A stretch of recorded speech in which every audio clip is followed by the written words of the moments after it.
This episode of the Everything Matters podcast is brought to you by BeLegendary.coach, where we transform leaders into legends. Are you a senior leader, entrepreneur, or executive looking to take your leadership to the next level? Are you dealing with things such as imposter syndrome, concerns with whether or not your leadership is lingering long after you've completed face time? Looking for new and innovative ways to connect with your team and to gain buy-in from stakeholders that you deal with on a daily basis? If any of this sounds like something that you're dealing with and you would like to take your leadership to an extraordinary level, your effectiveness to a legendary level, visit BeLegendary.coach. That's www.belegendary.coach and schedule your free performance analysis today.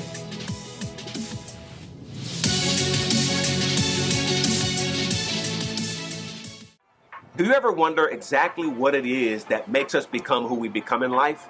What is at the root cause of how we end up responding to events that take place, even after we've done so much self-work to help curtail those behaviors that we don't so much love about ourselves? Hello, I'm Bradford Speaks. I'm the host of the Everything Matters podcast, also founder and CEO of BeLegendary.coach, where we help high-performing leaders create and live extraordinary lives. Today's guest is a great and truly admired friend of mine, Dr. Maiysha Clairborne. Dr. Maiysha is a born healer. She's always been this way. She heals in so many different ways. She's an integrated family physician, a master practitioner and trainer of neurolinguistic programming and timeline therapy. That's a mouthful. She's also the founder of the Mind Remapping Academy, which is an Atlanta-based consulting firm that provides custom physician-led, trauma-informed communications training for parents, educators, healthcare professionals, and higher education institutions. Maiysha is also a graduate of Emory University and Morehouse School of Medicine. In this episode, Dr. Maiysha shares chilling details of her personal struggles as a child and even going up into adulthood, and how she's learned to leverage and utilize her community to powerfully deal with the traumas that were imposed upon her life through life's happenings. She also shares her passion and commitment for helping others to develop keen communication skills and growth mindset tools that heal, transform, and empower. Please join me in welcoming Dr. Maiysha Clairborne to the Everything Matters podcast. Doc, let's get it popping.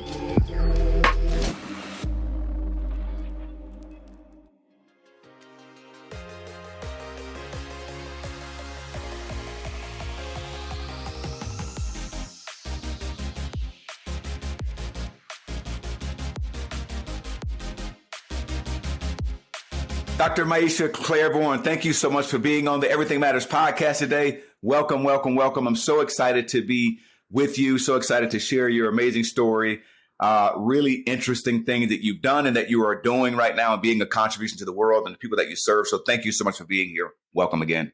Oh, thank you for having me. It's a pleasure. I always love coming on and having great conversations with great people. Absolutely. Thank you. Thank you. Thank you. I guess you called me a great person right there. So thank you for that. I appreciate the compliment. I thought that, didn't you? All right. So Maiysha, I want to give you an opportunity to just create who you are for the audience. It's our first time having a conversation on my podcast. And I know you have your own podcast as well. They have the Black Mind Garden podcast. So if anybody likes podcasts, go out and follow Dr. Maiysha over there. She's all over TikTok everywhere as well. Some really cool videos she does with her son. A lot of focus around NLP. We're going to get into all that stuff.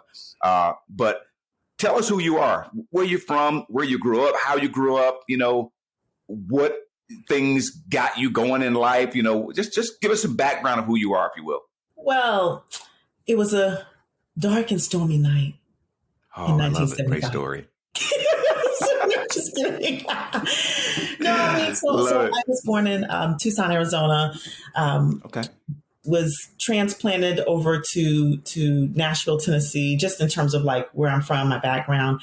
My mom, my dad, they went to Meharry Dental and Medical College. So my parents are retired in the health profession. So then me being a physician was probably in the cards, even though I'd like to say that it came from my own decision. Really, I was probably influenced just a little bit. But yeah, I grew up a lot of different places around the country just by nature of the path of my parents. I grew up a little bit in New York. My parents split when I was young. We moved to Alabama, then to Colorado. So you can kind of get that I've been around, and that was sort of growing up. And so I think that most people ask me, when did I know that I wanted to be a doctor? That's the most common question I get. And it was eighth grade. And it was not some type of pivotal experience that happened. It was just a writing assignment. And I was asked to write to a college.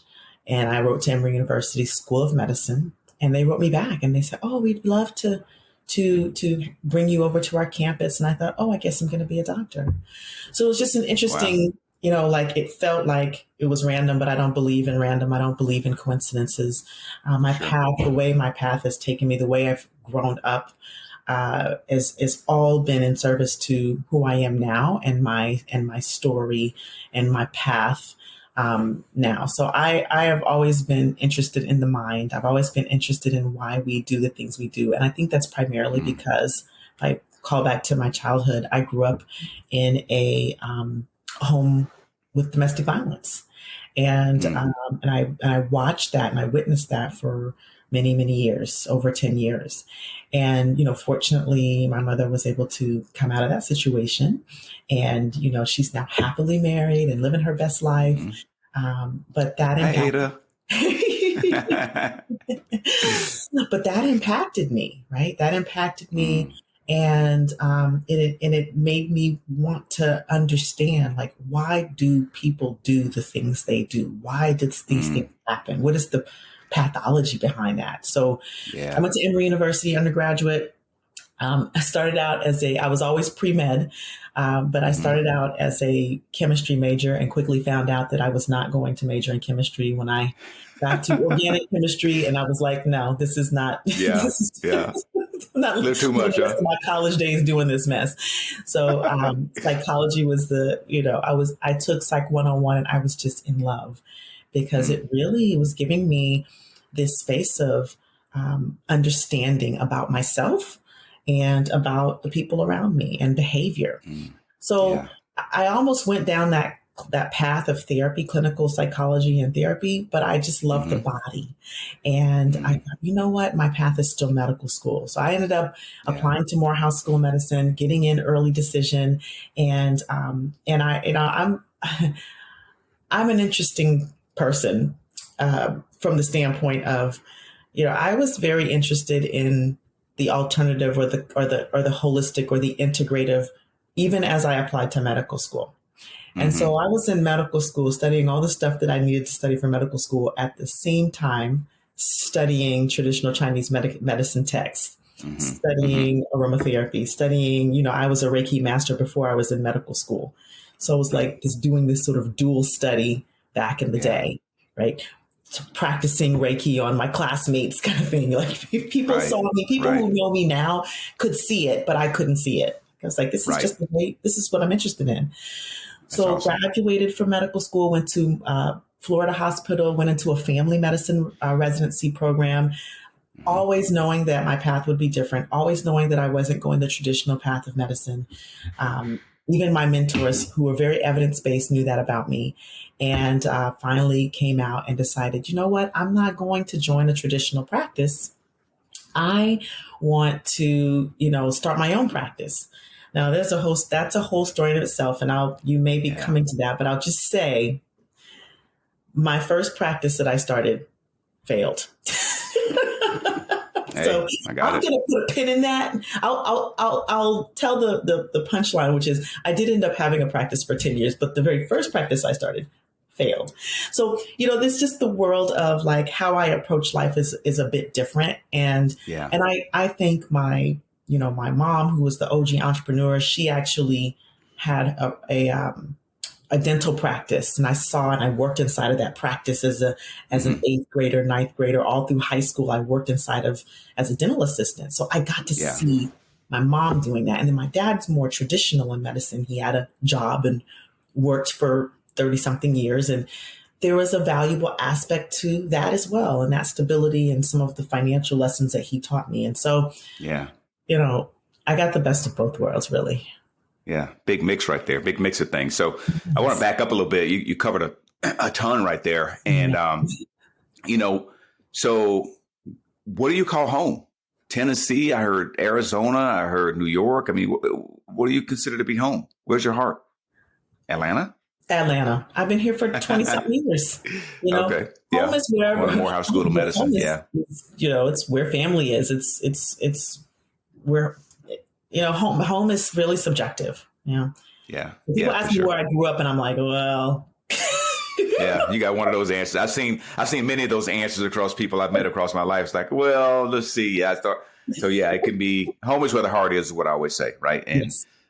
for me, it's where my children are. And Mhm. you know, though you don't may always live right there, but you're always that's home. That's where the people that you love and care That's about right. typically That's reside. right. So you got inspired 8th grade. You send this letter to Emory, and they say, "Oh yeah, we love that," which is crazy to me. You know, you know that happens at that young of an age, but I guess it does. And I've never been someone who chased a medicine career, but I know I was always an athlete, so I knew football players who were getting interest at 8th, 9th grade, you know, from Mhm. colleges. So I could see that being something that would happen. So what? So you went down, thought about doing clinical psychology and really going down that path. I, like you, I'm also interested in why people do the things that they do. So when you were seeing some of the things that were happening at home, right? The abusive thing that you mentioned that your mom had to deal with, and you know, what was that like for you as a child? You know, I got the wanting to understand why people do what they do, what drives certain behaviors. What was it like for you as a child, and what kind of decisions did you make, and what did you say other than I want to figure this out and why people do what they do? What else? What was the experience like for you? Well, you know, when you're a child, you don't have those kind of questions. You're in Mhm. survival mode. So it wasn't Yes. until later that I really started to get into why, right? Mm. In the moment, it was just, you know, live each day, get through each day. Hmm. Um, and it was, you know, what am I gonna wake up to? And what am I gonna go to Mm. bed to? Right. Yeah. So Yeah. it was really survival. I don't think I got this whole why piece until I took my first psychology class and I got what psychology was, which is the study of the mind. Right. I think for me when it clicked is when I took this class called abnormal Hmm. psychology, and they started talking about the pathologies and you know like PTSD and the psychotic, you know, episodes and Hmm. things of that nature that I really got, and then behavioral psychology that I really got interested in. Oh, this could be connected to, you know, my past, and Yeah. really I pursued healing of myself before, you know, you have to pursue the healing of yourself, and we're going to get all into that because I think that's Yeah. a very important conversation before we Agreed. can really truly impact other people at a large level. Agreed. Yeah. You know, I think that, you know, when you talk about abnormal psychology and really starting to understand how the mind works, how behavior patterns become learned and ingrained, you know, Mhm. a lot of psychologists have labeled the imprint period, if you will, from age 0 to 7. And those things, although are highly impactful during those years, and it really creates who we become in life, but it gets buried so deep inside the psychology that it just gets lost. And this automation starts to happen, right? You just begin to work on automatic autopilot, and you just think that that's who you are. And it's, oh, well, it's just the way I am. You don't Right. realize that that's the way that you became because of things that have happened over the course of your life. So one other thing I wanted to just touch on it, you went into, you know, you've always had this interest in non-traditional types of healing modalities, right? So you're a Mhm. healer, obviously by nature. It's like you heal people. It's what you do, right? And Mhm. there's many ways to go about doing that. What did you see in the traditional Chinese medicine text? What did you see in Reiki? And I want you to explain what Reiki is for some of Of our course. listeners who may not know what that is, right? What did you see in those different modalities that really inspired you to say, man, there's so many ways that I can help people here? What did you see there? Yeah. Um, well, so if you don't mind, I just want to answer a question that I didn't answer that you asked, which is Okay. what did I say to myself? What did I decide at Mm-hmm. that time during that time? I think when you talked about imprint, I think what got imprinted on me was struggle and survival. And so Mm-hmm. that was a lot of what I did in my Yeah. life that survived, right? Yeah. And it's been an unlearning of survival has been an unlearning process, you know, and moving into thriving and moving into living, Just wanted to call that back. Absolutely. To answer your question, gosh, when I was in college, my senior year in college, no, my junior year in college, I met a guy, and it's always a guy involved in this. Oh no, it's always a girl, actually. So he introduced me to yoga and meditation. And at that time, I knew that I was pursuing medicine, but I started meditating. I started doing yoga with him. And I really began to explore, what are these modalities, these healing modalities? And then I got this inkling into this world that was adjacent to medicine, that was healing. And I thought to myself, and look, I was 21, 22. So I just how did my 21, 22-year-old brain get this, right? Right. I thought, I wonder how this type of medicine, this type of modality could help traditional medicine. I wonder how they could work together. So I think that was the impetus for exploring and opening up to things like Reiki. So Reiki is there are this field that we call energy medicine, and Reiki is a Japanese form of energetic medicine. And so when we think of ourselves as human bodies, we also have an energy that we emit, an energy inside of us. And that energy, when we can manipulate that energy in whatever ways, through breathing techniques, through prayer, through meditation, and sometimes with practitioners can help do that, it actually can release certain things that block our emotions, that block our thought processes, that block our ability to find our voices. And so it's a very intangible field. And there is actually some evidence, in hospitals, they have brought people who do energy work, and to people with what's in the Shepherd Center. They've worked with people in the Shepherd Center here in Atlanta, but in people with cancer, they have employed some of these therapies and found that there have been more favorable outcomes in their healing process. So that is what Reiki is. It's an energetic type of medicine. And we know that we are energy. And as far as, us being able to touch and feel each other, it's because our energy or our molecules are vibrating at a slower level. So that's a whole other conversation. Yeah, that's a whole other conversation. Just to give people a big picture. Yeah. But so does Reiki, let me ask you a question, Maiysha. So does Reiki require touch? Because I know there's some non-touch types of healing modalities out there. My wife does several different things. She's Reiki, she's a massage therapist and nutritionist, and she's a healer like you are. Do you touch people when doing Reiki, or is it just kind of a light touch? What is it like? Well, some practitioners touch. I don't. Okay. And there's also distance forms and things of that nature. Okay. So in order to manipulate the energy, you don't have to touch the person. Gotcha. Yeah. Interesting.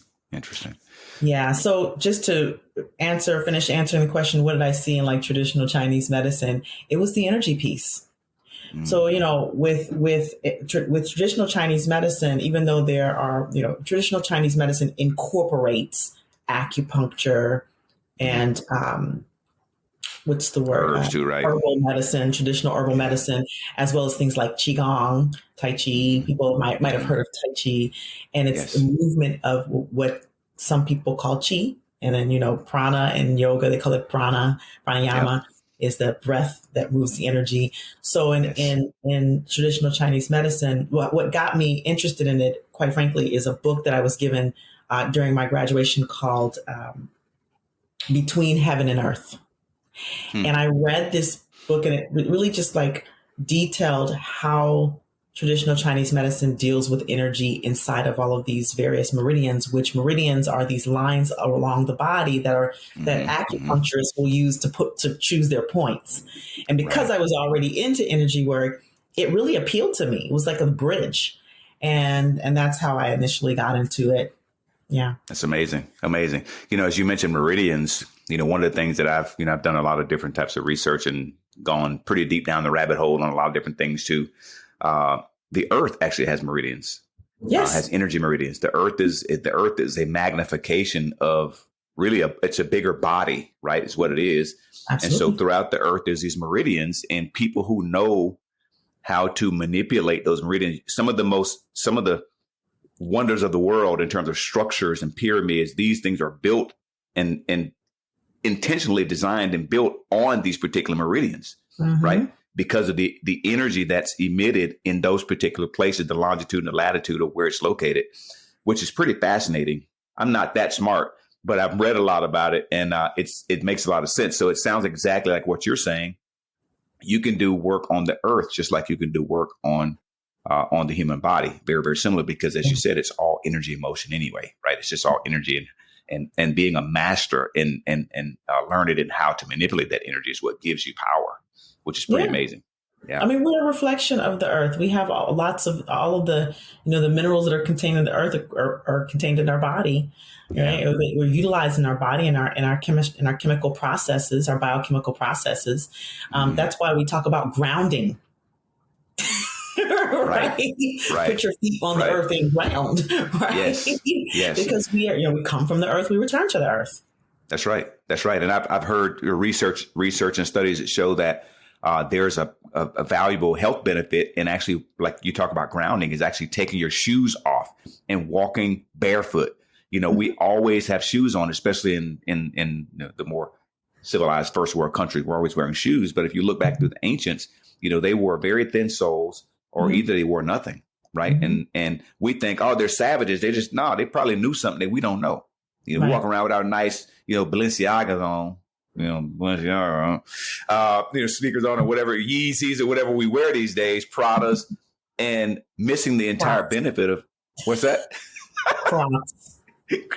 Crocs, right? Probably the worst thing you can wear is Crocs. I don't own any. My kids have them, and oh my God! First of all, there's one set. We'll get on the Crocs conversation, but there's one pair of Crocs that I actually kind of like, but I know that they're not best for your back, to support your posture. It's really, really bad for you. And I already have back stuff, so I can't. They are comfortable. That's the thing. And people get them because they're comfortable, right? They're very comfortable. But there's a benefit that we have if we look at the more ancient traditions, which it sounds like you got really intrigued by in traditional Chinese medicine, is that they did a lot of things right. And it's one of the reasons that they live so long. Now there's a whole other conversation we could go into about why they live longer than we do. There's a lot of things that our bodies are bombarded with in today's environment that theirs weren't. But a lot of it, I think, is the way that they ate, the way they took care of themselves, weren't eating as much processed foods. And I'm sure you come across all that kind of stuff in your work. So really great. Really great. So I want to ask you also, you mentioned earlier about being an entrepreneur, right? And you said the first practice that you opened up. And I imagine that, there's a certain percentage of people that come out of med school and go and open up their first practice. It ain't easy opening up a business, right? Especially if you've never run one before. And you even had examples as parents who ran businesses. But, having examples as parents and watching and observing is very different than getting in there and doing it yourself, right? So what was the challenge that you came across? Why did that first business fail? What were some of the things that you saw that was like, man, if I had done it this way, I probably would have had different outcome? What were some of the challenges that you saw? Well, the challenge is I didn't know nothing about business. I was very idealistic. I mean, just I'm gonna be real with you, right? Like it was as simple as and this is what happens to a lot of entrepreneurs. Oh, I'm gonna start a business, and they go out and they think I'm gonna log my, register my LLC, and I'm gonna open up my business, and it's gonna be all good. I'm gonna get my website, and if you build it, they will come. No, I didn't market. I didn't know how to run a business. I didn't have an account. I just didn't know anything. Right. And I just went into it like very idealistically. And, I said I didn't market. I did a little bit of marketing, but that marketing was like, sort of back in the day. I'm for those of you who are wondering, 47 and a half. So back before MySpace, before Facebook, before MySpace, before the internet. Dating ourselves here. Careful. The way we marketed was the Yellow Pages. Ooh, you mean that book that we used to have? Are you talking about Whoa. The way we marketed it was what we call pounding the pavement. That means driving down the street, knocking on businesses' doors, introducing yourself. Handing out flyers. Yeah. Clairborne. Here's my flyer. Can we have lunch sometimes? That's like true networking. So, I did a little bit of that. I didn't do enough of it, speaking at, different events, speaking at, for different practices and, things of that nature. Right. But I just didn't know enough. I didn't have enough, I think, money kind of put away to sort of source myself. And I pivoted too quickly. I mean, there were a lot of different things that I just didn't know. Yeah. And my practice failed very fast. I mean, they say you should fail forward and fail fast. But I failed very fast. You did that, right? Very, very quickly. It was like 3 to 6 months. And I was like, ooh, what's this? It's not going to work. Right. But I saw it as an opportunity to say, well, what was missing? Like, I just went back to work. And I thought, well, okay, I guess I'm gonna have to start from the drawing board, right? Start from the drawing board to see what is it that was not there that I need to learn, because I was determined I was going to have my own practice. I just needed to do it the right way the next time. Yeah, I dig it. So you went back to, I guess when you say going back to the drawing board, that means you went back to into a hospital setting, or what did you do next after that failed? Yeah, I started doing what's called locums tenens, which is it's basically contract work for physicians, like what a substitute teacher is. Yeah, but I subbed into offices for doctors. Gotcha. And I did that work with larger organizations, with smaller practices. I even went to New Zealand for 6 months and did an assignment there. It was wonderful, and that helped me to not only learn the different types of practices that were happening, learn administration, be able to see sort of the back end of practices and how they were run, learn some of the way people ran their businesses from the small business to the large business, so that I could choose how I wanted to run my practice and then actually have a business plan. Yeah. Mm-hmm. So the business plan was one of the things was missing, huh? You having a clear plan and a strategy. Correct. Clear plan, business plan and marketing strategy. Those were the two big things that I found was missing in retrospect. That's awesome. So you did locum tenens for, how long did you do that? And then you went back and opened your own practice again? You went at it again the second time? Yeah, I actually started doing locums tenens in 2005. Okay. And then I came back to open my practice in 2007. But what I did this time that I didn't do the last time is I kept working my part-time locums tenens while growing my practice. So I would work 3 days a week and 2 days a week in my practice, 3 days a week in locum tenens, so I could source myself, right? And then, I grew the practice over the next 5 years. And in 5 years, I was able to leave that part-time and go full-time in my practice. Gotcha. So, one of the things that's different, Maiysha, with, traditional, like Chinese medicine, and some of the other modalities, the more ancient and, types of healing modalities, is the pharmaceutical piece. So I wanted to just touch on that, sort of get your thoughts around that piece. I'm one that always tries to heal myself naturally. I'll do herbs, I'll do all kinds of things to avoid taking medicines, because, you may get the temporary relief, but the long-term effects maybe on your liver and maybe some of your other organs are huge. Where do you stand on, when you are prescribing someone, like, where do you stand on pharmaceuticals versus more natural types of remedies? I believe each has their place. I don't think that pharmaceuticals are all bad. I think pharmaceutical companies are exploitive, but I don't think that all pharmaceuticals are bad. And I think that some people lean on nutraceuticals, we call them nutraceuticals, so much so that they can become pharmaceutical-like.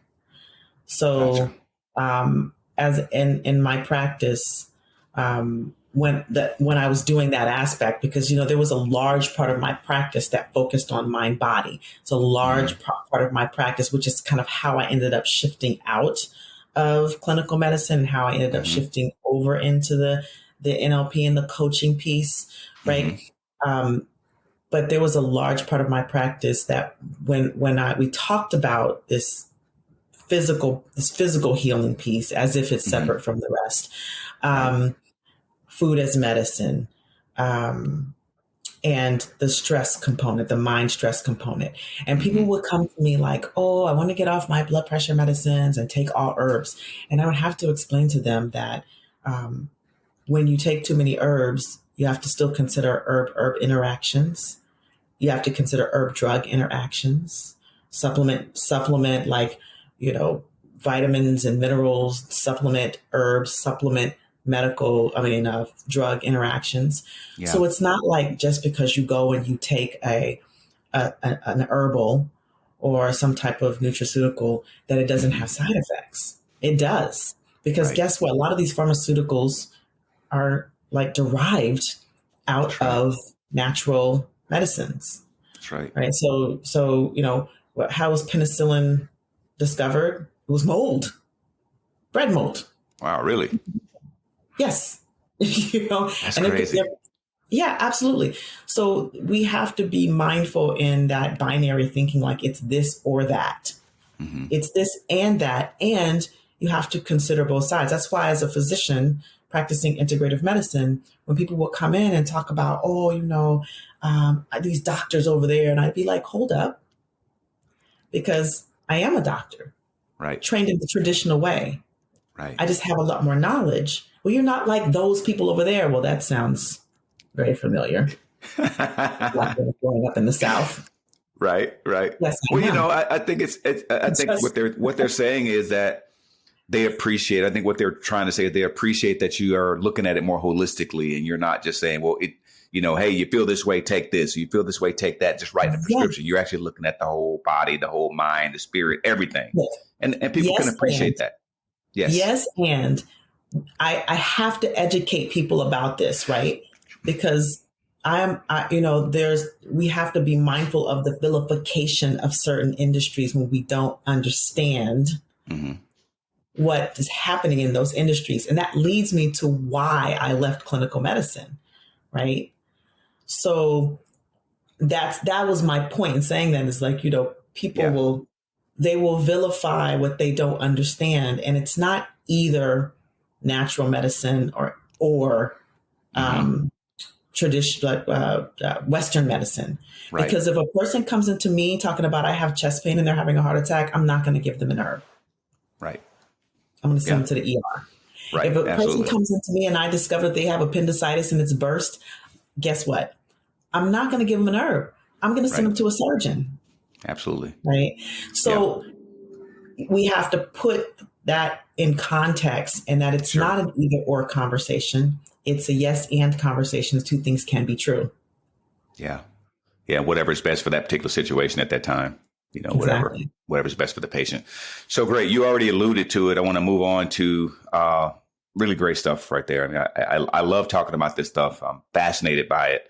So thanks for letting me into that world to a degree. So I want to talk about, you mentioned it a second ago, why you transitioned out of traditional, even integrative medicine. And I'm sure you're still doing integrative, you're still licensed, so you still do integrative stuff throughout whatever you're doing right now. I'm sure that's all a part of what you do.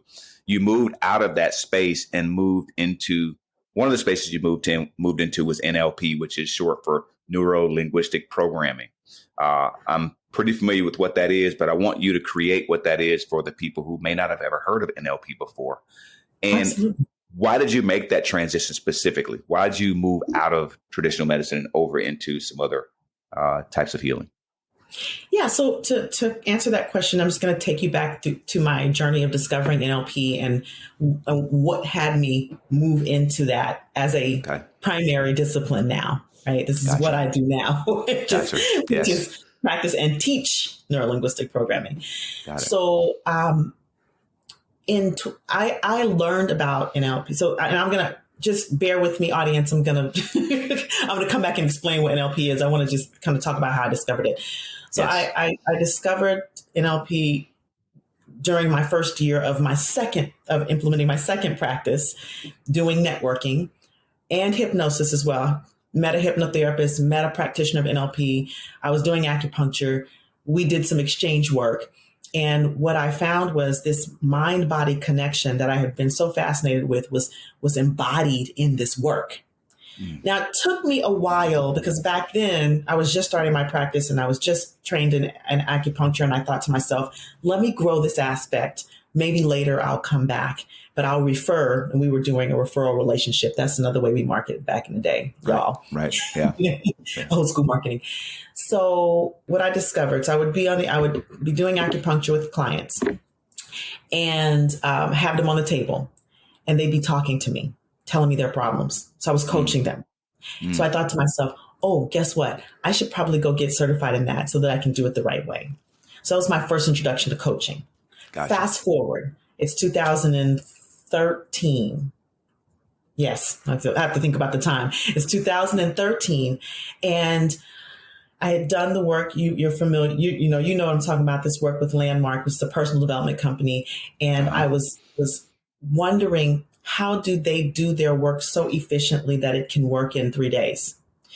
And I started reading into it. And one of the things that popped back up was NLP, neuro-linguistic programming. And I thought to myself, I wonder what results I'm leaving on the table in my practice with my patients by not having this skill. And that's what led me to train. So I'll stop here and say neuro-linguistic programming. What is it? It is the way we use our language, spoken and unspoken, because words are only 7% of all of our communication. So it's the way we use our language to shift and reprogram our thoughts, beliefs, values, and behaviors so that we can be our best self.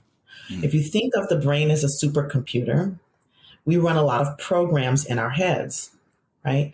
We process information like a computer processes information. Our brain has filters like the computer has virus detection, right? Yes. And has filtered program. And then what happens is our brain distorts information, it deletes information, it generalizes information. And then the information that's on the back end, that after it goes through the filters, that's what we react to and respond to. Our emotional response and our thoughts, our internal dialogue is based on filtered information. Yes. And so what neuro-linguistic programming serves to do is to be able to expand, manipulate the filters that we can manipulate. We can't change the past experience. Right. We can't change our memories, although we can change the way we see our memories. Right.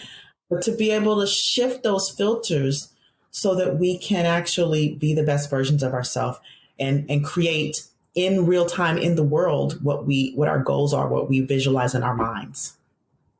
Wow. So that's what neuro-linguistic programming is. Yeah, very well said. And just to move it over to hypnosis, because I need to demyth that for a second. Yeah, for sure.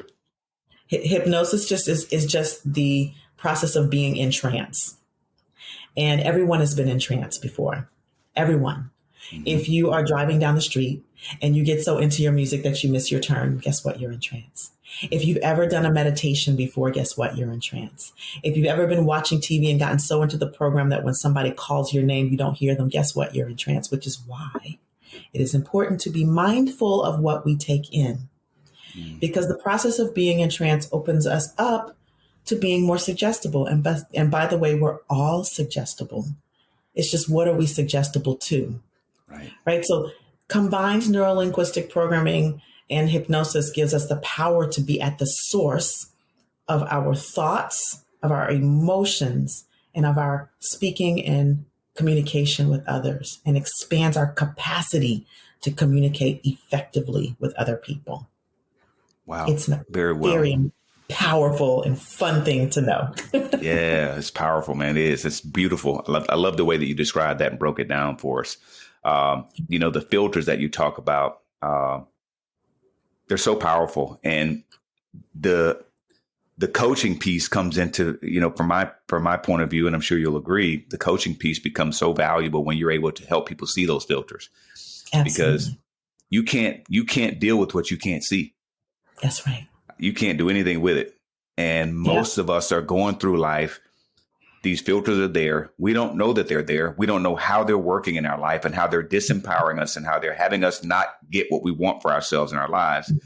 But when you can actually see it for yourself, like I can tell you it's there, Maiysha. Maiysha, can't you see this? Don't you see it?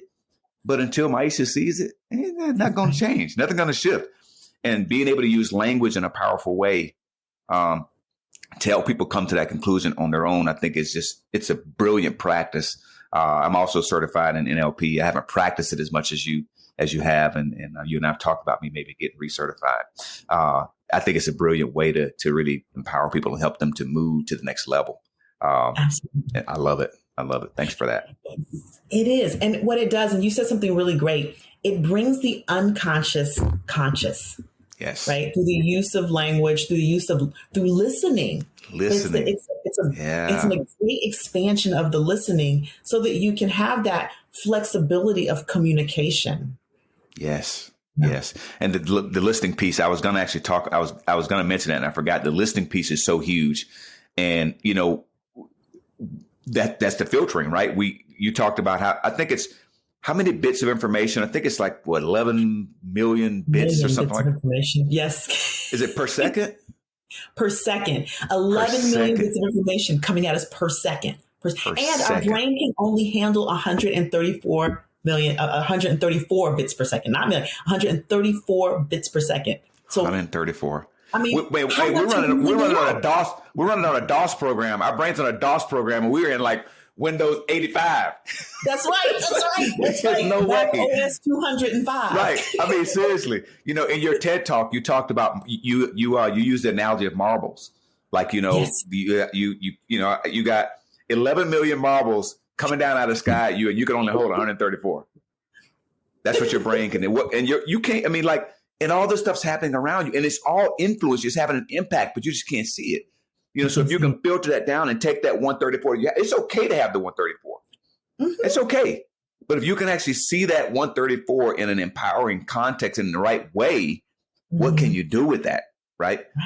Right. And all the other, 11,000, whatever there's out there that you don't catch, it's okay. Right. It's totally okay. Right. And the other thing that's super powerful about that is knowing that you're missing stuff. Whatever 134 that you're holding and the story that you're telling yourself because of the 134 that you're holding, you could be like, wait, what am I missing? Yeah. Let's see. Let's pick a marble off the ground. Mm-hmm. Oh, I didn't see that before, right? Mm-hmm. And you can begin to choose the information a little bit more. It's like when you said the 11 million marbles falling from the sky, I thought about the Matrix. Yeah, I know. Exactly. Yeah, it does. It's exactly what you think about. Start picking these marbles out. Oh, no, I don't want this marble. Let me put this back. Let me take this marble right here. This is more empowering for me. Yes. Because the truth is we're making it all up anyway. Making it all up. It's all stories. And being able to clarify that, right? You talk about, being able to choose. The power to choose the marbles that you want. You can't choose what you can't see, first of all. That's right. So to be able to choose and see things as not necessarily something that's negative, but as an opportunity, right? You've got to be able to recognize and distinguish. That's actually an opportunity right there that I didn't see before. Mm-hmm. What if I could? Can I choose that? Yeah. Yeah, it's totally yours, man. Go get it. Absolutely. Go get it. And that's not to what's the word that I want to use? Diminish the experience a person has, right? Because we're human. So absolutely. Emotion is a normal, natural thing. That's what we say in NLP, right? Like all emotions are a normal, natural thing and serve a purpose. And then we have to get curious about that. Like, okay, what is this? Is this an appropriate emotion for the context of which I'm experiencing it, or is it an overexpression of an emotion based on something in the past, based on a story that I've made up, right? And how can we then bring ourselves to the place where we're experiencing the emotion appropriate to what's there? Because I am very big on honoring experience and honoring emotion. Yes, and then being curious about where that comes from. Right? That's a trauma-informed approach, isn't it? That's right. Very much so. Very much so. So I want to ask you, one thing that you put on your your questionnaire that I sent you is that you've been writing poetry since age 11. Oh, yeah. And where does that play into where you are right now, what you're committed to, and what do you get out of that? What's the value that you get out of writing poetry? Poetry started as a, I'm choosing between the word escape and therapeutic process. I think it's maybe a little bit of both, right? Okay. Given the environment that I grew up in, it was a way, it was an outlet when I didn't have one, right? So an outlet for emotion when I didn't have one. And I admit that I've had a very dark sense of, like experience writing, like it's where I could write all of my darkness so that I could be okay to be in the world. So that's how it started. And I have to admit, it was that way for a very long time. Like I didn't write unless I was, on the edge of life. Yeah. And that brought me back from the edge of life. And so when I started doing my healing work, I started writing less because I wasn't feeling the extreme of those emotions as much. And so then I had to look at, well, what else? Like, how else could I be inspired to write? Right. Right. I'm not writing from darkness. What else could I write from? So that started to write from love. But it was still like extremes of emotion. Like, the pendulum swings. And so now, as I've done a lot of work, it's interesting. I don't write poetry as much. I intentionally take time to write, but it doesn't wake me up in the middle of the night like it used to. Right. But I think I redirect that into the work that I do in the trainings and the podcasts and the blogs that I write. I redirect that sort of poetic energy, that creative energy into what I do now and the speaking and the, all of the things. Yeah. Yeah. And I do still take time to write. I still, when I create a piece, I'm still very proud of it. I'm the kind of person that I will write and then I'll put it away and I won't look at it for a few days. And then I'll come back and I'll be like, oh, this is where I was. So I think now poetry serves as sort of a map for where I am emotionally at any given time. Yeah. Almost like a memoir. Yeah. Very much so. And you can go back and look at any type of literature, some of the most famous poets out there, and you can see where they were at a particular time. And, you don't hold people hostage for what they wrote at that moment, because like you said, energy is in motion. It's always changing, and we're emotional creatures, and, our perspectives on things change, as we pick out a new marble out of the matrix, right? Our perspectives might change. Our views might shift, and there's no judgment there. It's okay for someone to change their point of view or to change their judgment about something, or not have a judgment about anything at all, which is probably the most beautiful thing to not have, right? That's great. I love it.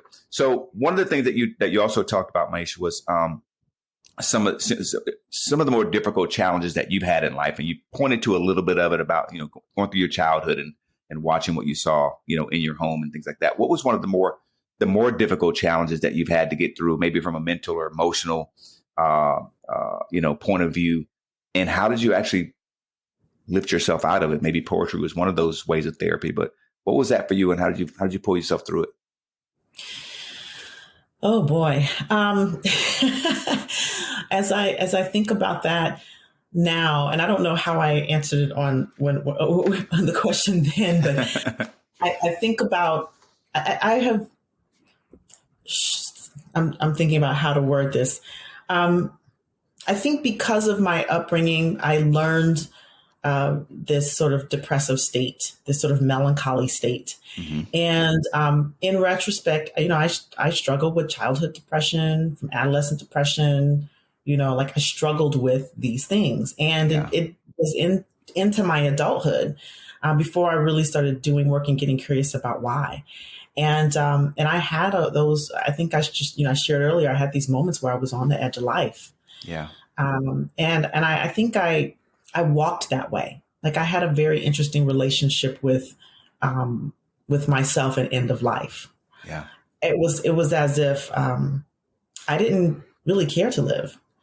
And nobody would be able to see that about me on the outside, because I fully participated in life.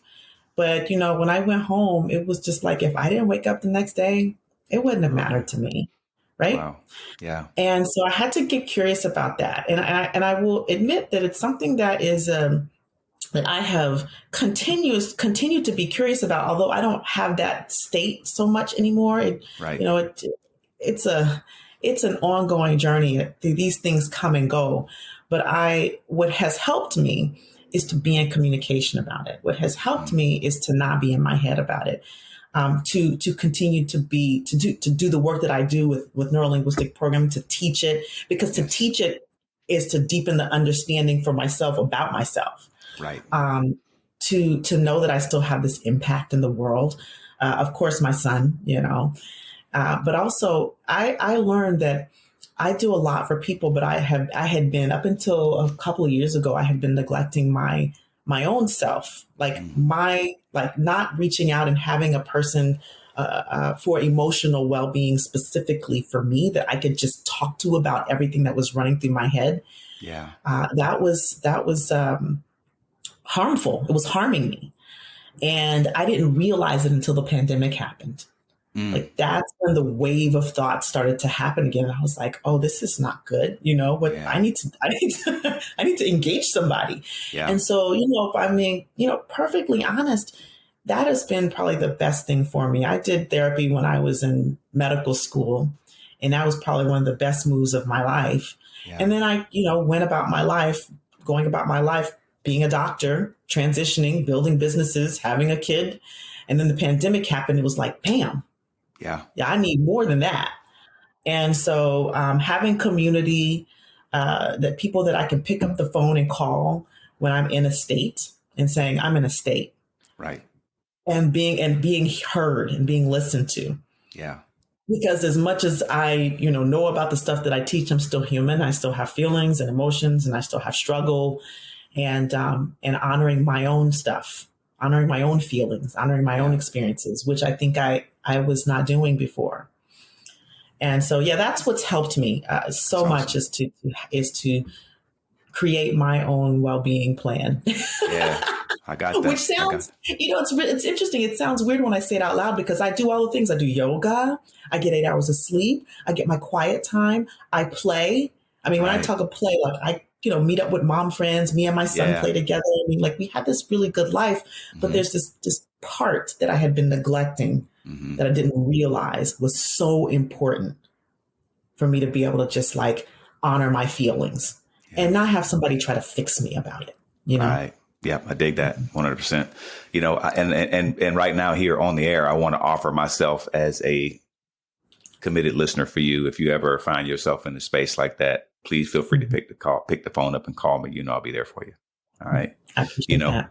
You got it. And as you share that, it brings me, I was thinking about a story that I just learned about here recently. I was at my college homecoming and talking to one of my old teammates, and I learned about his niece who took her own life a couple of years ago. It really disturbed me because of how he described it. You may have heard the story. It was a national story that the young lady, she was a cheerleader at Southern University, walked out into the Mississippi River and took her own life. And it was so disturbing for me because he said, dude, we didn't see any of this.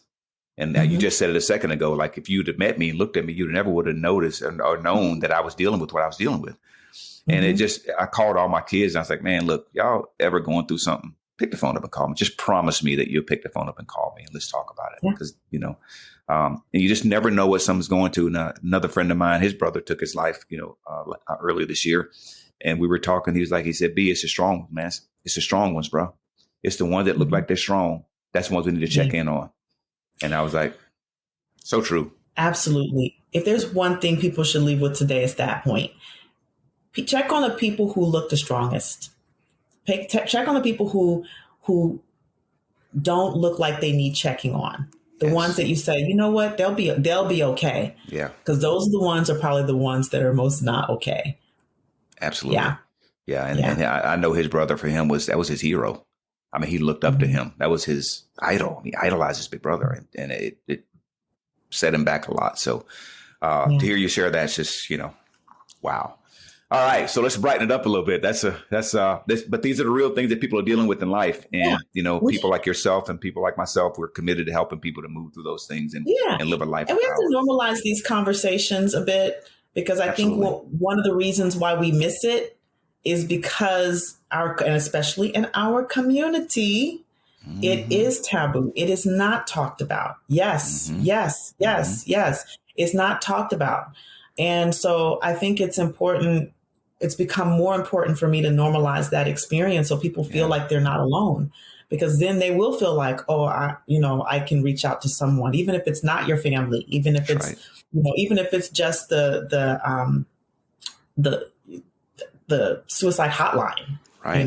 Yeah. One of the things that you've done a lot in your short, young life, what is if you could point to one thing that you would say that you're most proud about, what would that one accomplishment, one achievement be for you?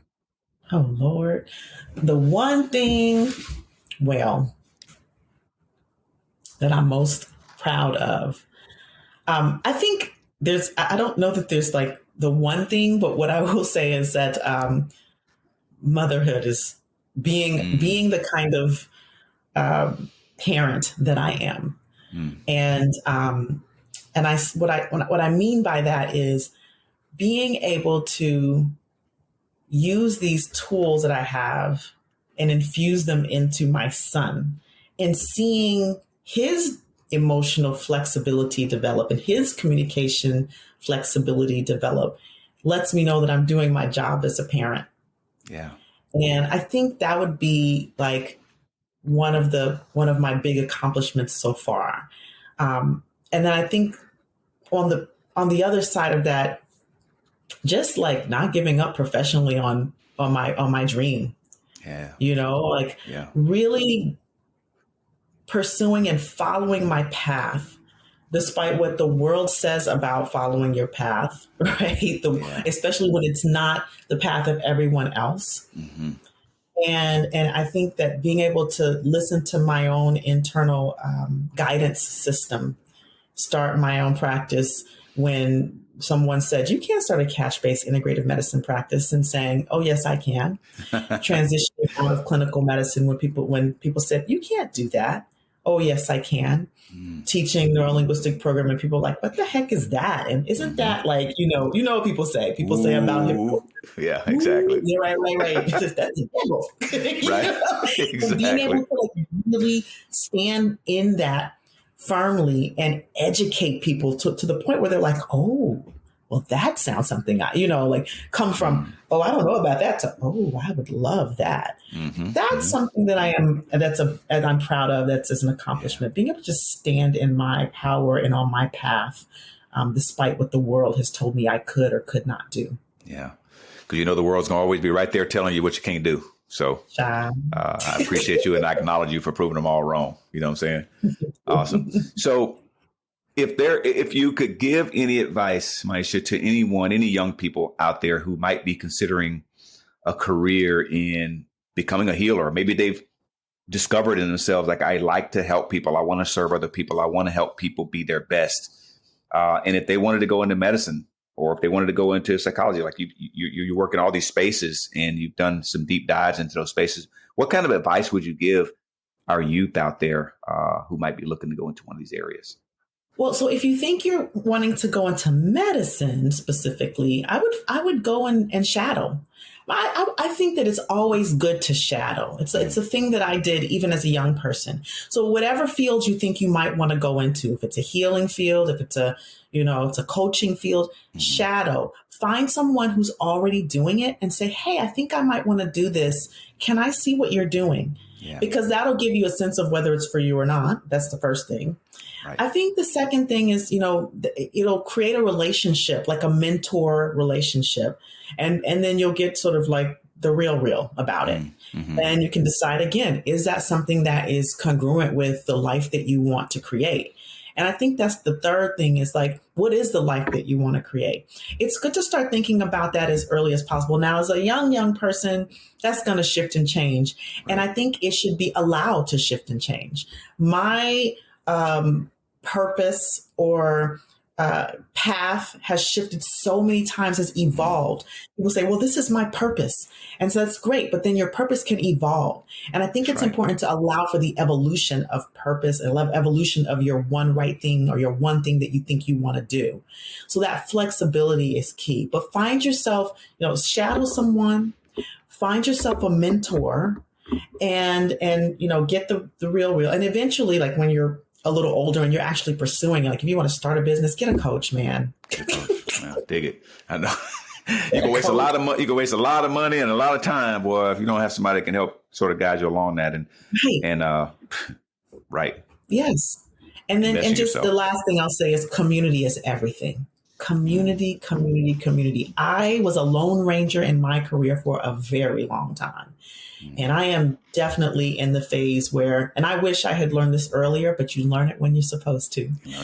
That community will get you far. You know the old proverb, if you want to go fast, go alone. If you want to go far, go together.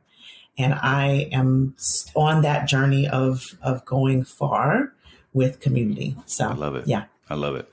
Maiysha, if there was one thing that you would want people to say about you, and I get the sense in the world of what you're committed to in leaving your mark in this world and for your son and for anyone that comes behind you, I get the world of that, but I want to hear you put it into context for us. If there was one thing that you want people to know about you or think about you when all's said and done, when you're sitting up on your rocking chair out and wherever you are, retired, or, maybe you've gone and passed on or whatever it might be, what do you want people to say about you? What legacy do you want to leave here after it's all said and done? It's so funny because you keep saying the one thing. And I'm like, what is the one thing? I just got to make it tough. I got to make it like I want to really get the most out of it, right? And, it could be two things. Okay, two. What do you want? Two things you want people to say about you? What do I want people to say about me? Yeah. I think that what I want people to be left with is that how much I loved and cared for each person that I touched, deeply, whether I knew them well or not. I think that's the first thing. And the second thing is that I'm funny. She made me laugh. I dig it. And she listened to what I said. Yes. Right? Yes. I think those are the two things. It's like, I really, really love people and want to leave anyone that I come in contact with empowered and feeling like they're capable and, they're worth, they matter. Yeah. They matter in the world. Yeah, no doubt. We always look at what we want to have, right? And you have to distill that down. You got to peel the layers back on that onion to figure out, okay, so I get it. You want to have a nice home. You want to have a family. I get all of that. What are you committed to? What inside of that, what are you committed to? And when you start to really peel back the onion, I'm convinced, and I'm 99.9% of the time in talking to people, what they're committed to has nothing to do with what they want to have in life. Mm-hmm. I'm convinced that all of us want to know that we matter, that our lives matter, and that we made a difference with people, and I'm totally convinced that's what it is, because at the root, at our heart, it's about helping other people. We're community. We've lost our sense of community. Yeah. But by nature, we are designed we're tribal creatures. We're made to be that way. So right. I really love what you just created there in having people be left with feeling like they mattered and that you care, you love them deeply, and that you wanted to see them thrive. I love it. Yeah. Love it. Well, hey, Maiysha, this has been a great chat with you. How can people, we already talked about the Black Mind Garden podcast. Go follow Maiysha's podcast on Apple Podcasts, Spotify, YouTube, wherever you find podcasts, go follow her. Where else can people contact you if they want to find out more about you, learn more about your journey, about maybe how to make an appointment with you, or do business with you? How do they find you? Yeah. So if you want to learn more about the work that I do with NLP, want to potentially get trained, go to remapmymind.com. That's the easiest way to remember it. Remap, REMAP, mymind.com. If you want to connect with me on social media, it's any platform you choose, /Dr. Maiysha, DrMaiySha. So I'm on LinkedIn, I'm on Facebook, I'm on Instagram, I'm on TikTok, Twitter, not so much. I'm on there, but like you contact me, Right. you probably contact me on another platform Right. first. Right. You know, Elon, Right. I'm only on Twitter so I can follow Elon Musk. You know, I'm just kidding. Oh, Lord. And Kanye. I love Ye, man. I stand with Ye, man. He's my guy. He's my guy. You know, Ye and Elon. Hey, what's up, man? I give y'all a shout out on Everything Matters podcast. You know, but Elon, they released the Twitter files. I don't know if you've seen them. No. Yeah, the Twitter files, man. You got to go find that thread, man. The Twitter file. This is heavy. The Hunter Biden laptop is out, man. It's official. Oh my God. Anyway, Maiysha, thank you so much for coming and joining me on the podcast today. It's been a wonderful conversation. Yes. Anything else you want to share before I let you go that you didn't get a chance to express today? Yeah, I just want to thank you for bringing me on, for allowing my voice to be heard, for allowing me to share with the world and your audience, and just want to acknowledge you for what you do. You know, like it's just you recognizes like greatness recognizes greatness. So the fact that we're together on this podcast, it means that we have work to do together. So I'm just looking forward to having you on my podcast. Hey, I'm ready, baby. I'm ready. Yeah. Let's get it done. I appreciate you being persistent also, because I know this was a long time coming, and letting me have this wonderful conversation with you. It was a joy.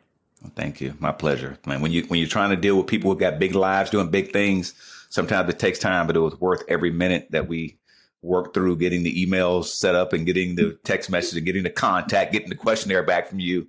It was all worth it. And it was all worth it in the end. So thank you. Thank you. Take care. We'll see you soon. Okay.